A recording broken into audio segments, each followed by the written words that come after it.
Mga kabisnes naming minamahal, makikisuyo po kami. Naglalambing po kami sa inyo. Kumari po sana ay pakisuportahan natin Alminda Cariaga Mix Vlog. Alminda Cariaga Mix Vlog. Right? Alright! Bira! Bira! Hi mga kababayan, welcome back to my YouTube channel. This is Alminda Mix Vlog. Nagsasabi magandang gabi dito sa Middle East. Magandang umaga, magandang tanghali po dyan sa atin sa Pilipinas. Panibagong reaction video po natin ngayon. Ang dito sa ating reaction video, kumbaga, ewan ba natin, masasabi ba natin itong huli na or period na ba nga talaga ang pagre-reaction na video natin. Samantala dito ay tinanong ng kapitbahay ni Kuya Bong dito kay Mr. Ka-Business kung sakaling babalik si Kuya Bong, tatanggapin pa ba ng Ka-Business family. Ang sagot ni Mr. Ka-Business, abangan ang susunod na yugto, diba? So, ibig sabihin, walang sinagot si Mr. Ka-Business. Ang sinagot lang niya ay abangan ang susunod na kabanata. Parang ganun. So, mga kababayan, mga ka-business, kung sakali mang bago pa lang kayo sa aking YouTube channel, pakipindot na po ng subscribe button natin dyan at ang notification bell para updated tayo sa ating mga reaction video upload dito sa Ka-Business Official at Papa Dins TV. So, kung hindi pa rin kayo nakasubscribe dito sa mag-amang ito, kung pwede po isubscribe ninyo ang Ka-Business Official, Papa Dins TV at ang kanilang pangalawang channel, ang Ka-Business Family at ang Young Russell po. So, yun na nga po mga kababayan, mga ka-business. Mayroon ba tayong aabangan na yugto dito sa kabanata ng buhay ni Bong? Di ba? Kasi yun ang sinabi ni Ka-Business. Kung babalik ba si Bong sa Ka-Business family, tatanggapin pa ba nito? Tatanggapin pa ba ng mga Ka-Business family ang pagbabalik ni Bong? So, kung sakali man pong mangyari yun, ang sinabi lang ni Ka-Business, abangan ang susunod na yugto. Diba? Kumbaga wala siyang sinabi, tatanggapin or what. Kasi hindi natin alam kung babalik pa, kasi ang pagkasabi ng kapitbahay ni Bong, hindi na siya babalik kay Ka-Business. Titingnan po natin mga kababayan. So, ang ating parang itatopic ngayon yung bang hanggang saan, hanggang kailan, hanggang saan ba talaga, o hanggang kailan ba talaga, o hanggang saan talaga ang pagmamahal ni Clarissa kay Bong, o hanggang saan ba yung makaya nilang pag-aalaga dito kay Bong, o hanggang saan talaga ang pasensya nila, hanggang saan talaga ang kanilang pag-uunawa dito sa pangungugali ni Bong. At sana naman ay si Clarissa at mahalin niya itong till death do us part si Bong, di ba? At hindi na niya itong paasahin at hindi na niya itong saktan. Ito sana ay magkatotoo na talaga na siya ay pakakasalanan niya si Bong. Kasi lagi naman niyang sinasabi sa kanyang live na mayroon mangyayaring dito sa July na pag-uwi niya na magpapasabog daw siya at magugulat ang buong mundo. So kung halimbawa man ay Clarissa yun ang iyong ang iyong pagpasabog na ikakasal ka, edi talagang sasaya ang kalooban ni Mr. Ka-Business na lumagay na si Bong sa katahimikan, hindi ba mga ka-business? So, at itong mga pamilya ni Clarissa at Sanay, yung bang mamahalin nila hanggang sa dulo ng walang hanggang itong si Bong, at saka uunawain at intindihin nila hanggang sa dulo ng walang hanggang ang pangungugali ni Bong. Kumbaga, andyan na yung patient, yung pasensya na dapat lawakin, ang pasensya na dapat unawain, ang pasensya na dapat intindihin, ang childish ugali ni Kuya Bong, diba?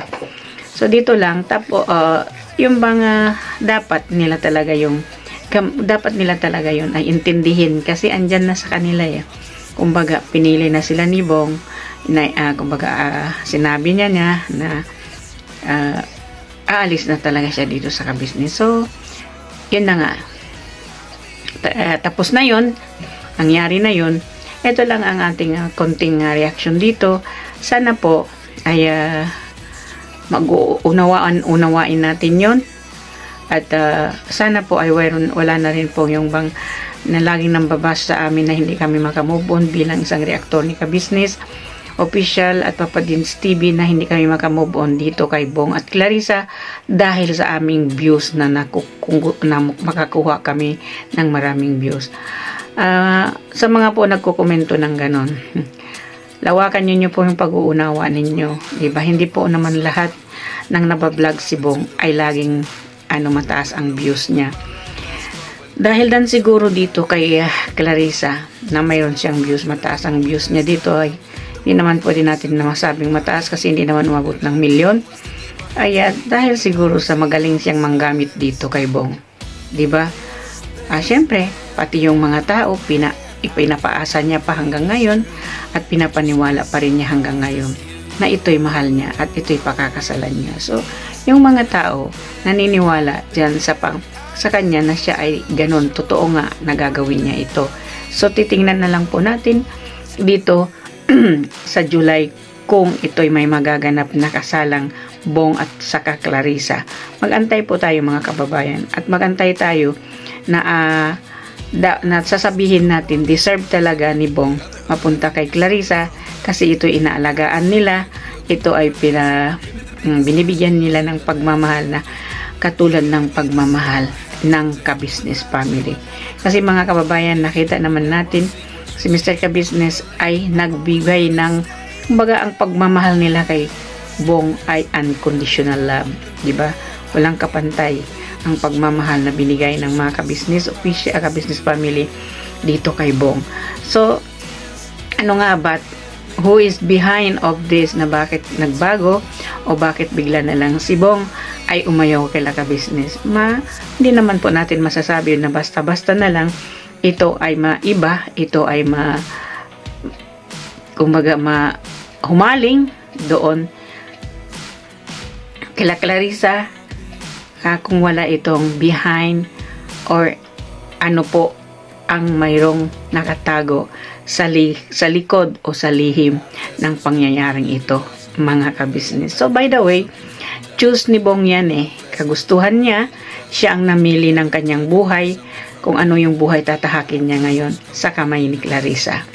Na alam po naman natin ay ang pagmamahal ni Clarissa ay hindi totoo. Sana sa pagkakataong itong Clarissa ay tutuhanin mo na ang pagmamahal mo kay Bong, wag lang gamitin mo sa iyong social media para umangat ang iyong YouTube channel. Sana totoo mo na siyang mahalin, maawa ka naman dito. Kasi umaasa siya na pakakasalan mo siya, umaasa siya na magkaanak siya sa'yo ng 10, umaasa siya na ikaw ang kasama niya habang buhay. Wag lang namang sana aabot sa punto ay kumbaga tinapon mo na lang si Bong doon sa isang tabi dahil ayaw mo itong pakasalan. Huwag naman sanang mangyari na makikita natin si Bong nandyan sa gitna ng kalsada namumulot ng kalakal para mabuhay at pambili ng kanyang pagkain, diba? So, sa mga sari-sari nating naririnig o nababasang komento, kumbaga ba't kung hindi sinisisi si ka-business, kaming mga reactor ang sinasabihan, hindi makamove on dahil lagi naming kinokontent o nire-reactionan itong mga video ni ka-business tungkol kay Bong.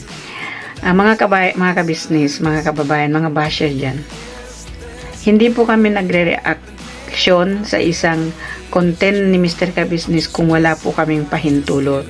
Hindi po namin basta-bastang gagawin ang magre-react magre-reaction o ire-reactionan namin ang isang vlog ni ka-business kung hindi pa kami humingi ng pahintulot kung pwede namin reaksyonan o hindi. Diba? Kasi ang mga reactor, mga ka-business, mga basher natin dyan, mga mahal nating basher dyan, kung maintindihan po natin kung anong ibig sabihin ng reactor, ay maintindihan po ninyo yun. Diba?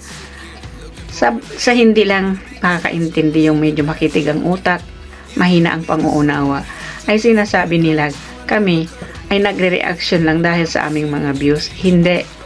Ang pagre-reaction namin sa kwento ng buhay ni Bong ay gusto lang namin paliwanag o itama doon sa mga tao ang hindi nila naunawaan. Diba? Tulad na lang dito sa pagsabi ni Clarissa sa pagsisigaw niya dyan sa kanyang vlog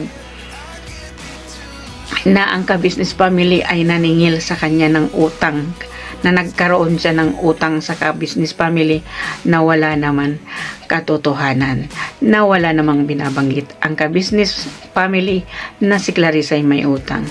Na ayon kay Clarissa, may utang daw siya na 40,000 dito sa family ka-business dahil nga daw yung sa pag-uwi niya nung nagkita sila ni Bong ay kumbaga ang ka-business family at official ang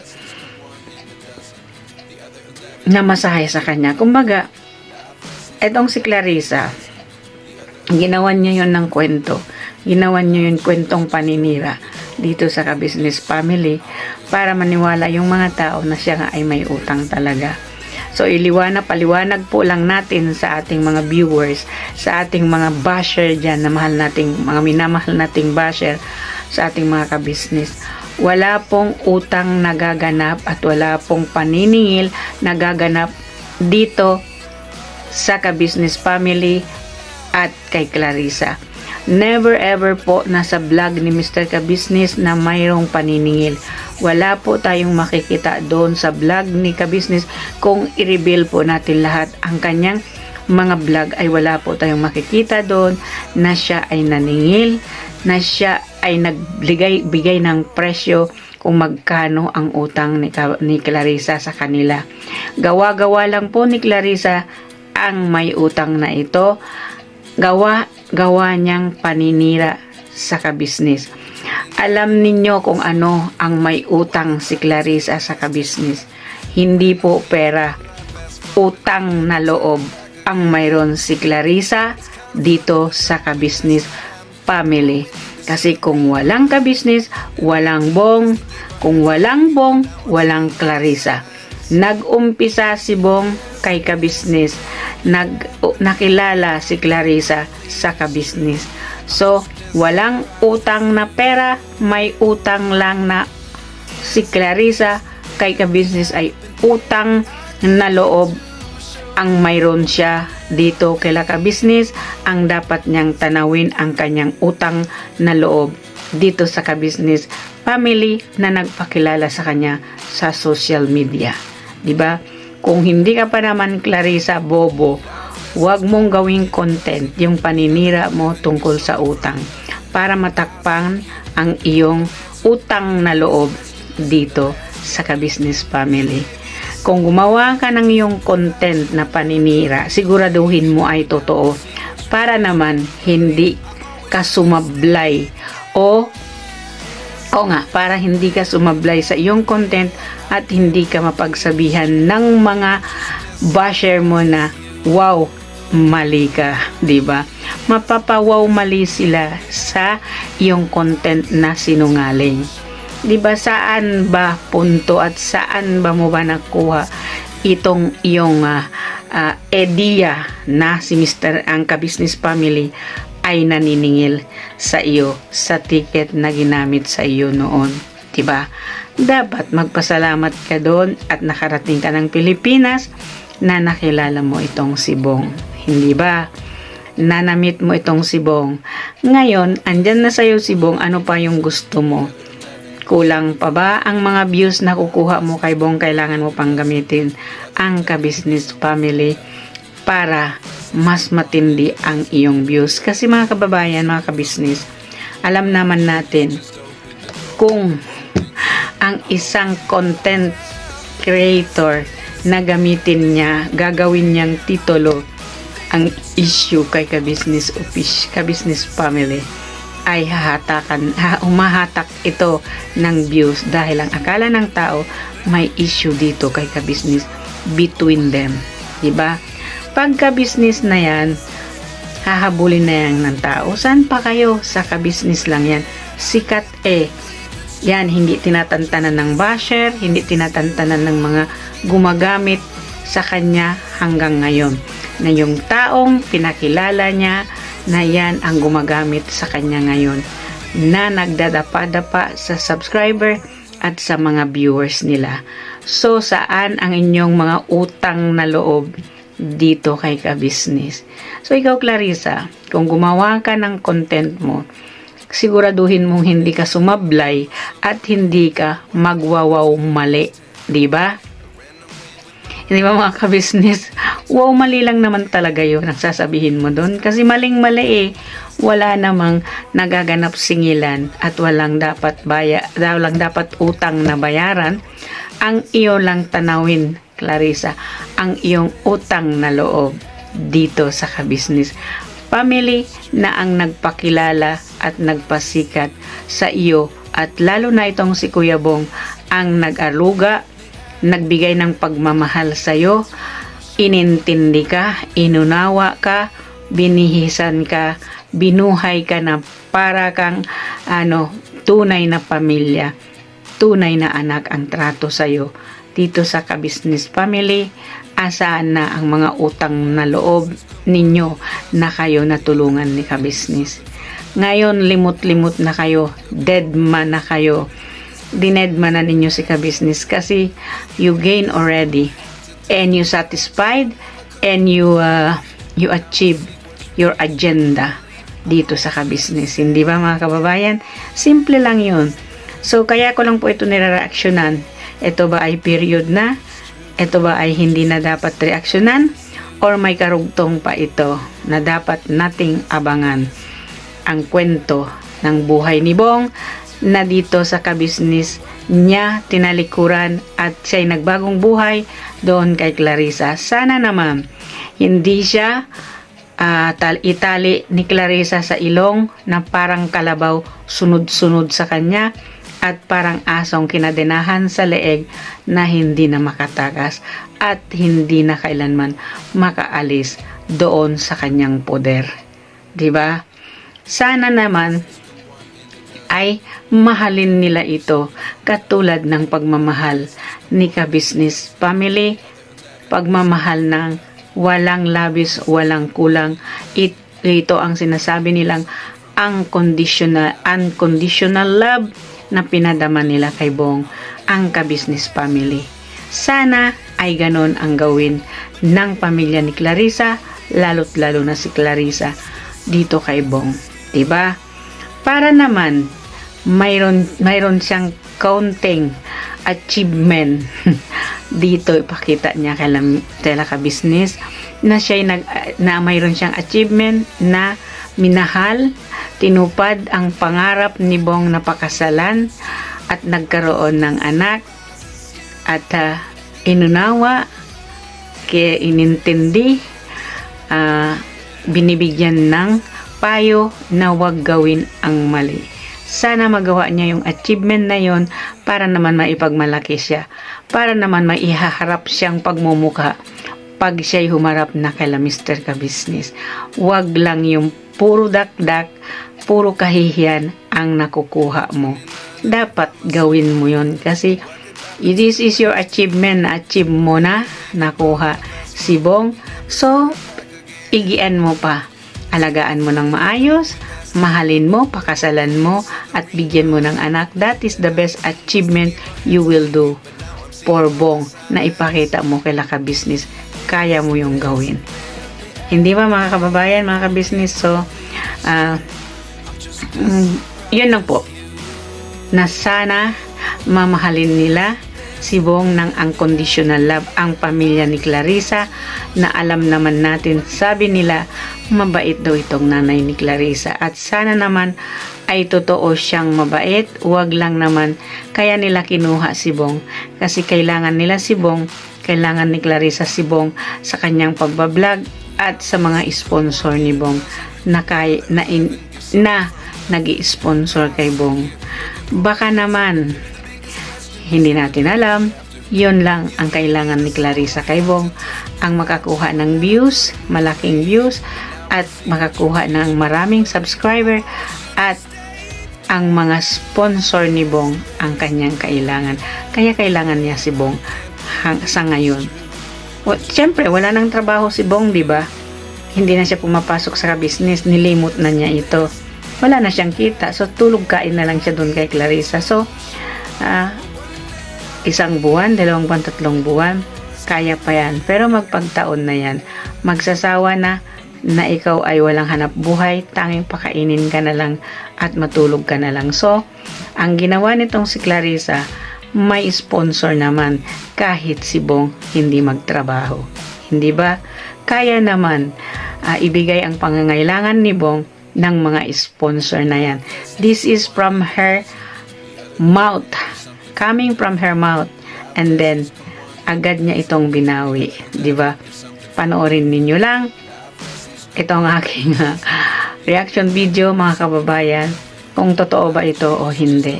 Alam naman ninyo yan kasi nanonood kayo sa Ka-Business Family Official at Papa Dins TV. Yan, suportahan po natin sila, mga kababayan. Don't forget to subscribe Ka-Business Family, Ka-Business Official, Papa Dins TV, at ang Yang Russell, at ito ang inyong lingkod, Alminda Mix Vlog. Huwag niyo pong kalimutan i-subscribe.